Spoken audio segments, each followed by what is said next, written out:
Sa Article 3 ng impeachment complaint, nahaharap si Vice President Sara Duterte sa mga seryosong paratang ng bribery o panunuhol at graft.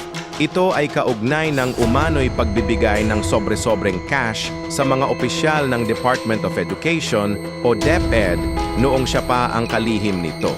Ayon sa reklamo, 3 opisyal ng DepEd ang nagtestigo tungkol sa pagtanggap ng cash mula kay Assistant Secretary Sunshine Fajardo na sinasabing galing kay VP Sara. Si dating DepEd Undersecretary Gloria Jumamil Mercado ay nakatanggap umano ng siyam na sobre na may tig 50,000 piso habang siya ang Head of Procuring Entity. Si Director Resty Ocias naman ay nakatanggap umano ng 4 na sobre habang si Chief Accountant Runa Catalan ay binigyan umano ng siyam na sobre na may tig 25,000 piso bilang allowance. Ayon sa Article 3, ang mga perang ito ay ibinigay umano upang impluwensyahan ang mga opisyal sa kanilang mga desisyon sa procurement o pagbili ng mga kagamitan sa DepEd.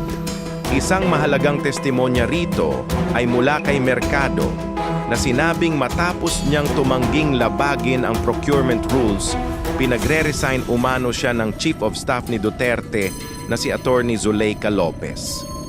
Nakasaad din sa artikulo na ang pagbibigay ng mga allowance na ito ay nagsimula lamang noong magkaroon na ng access ang DepEd sa confidential funds.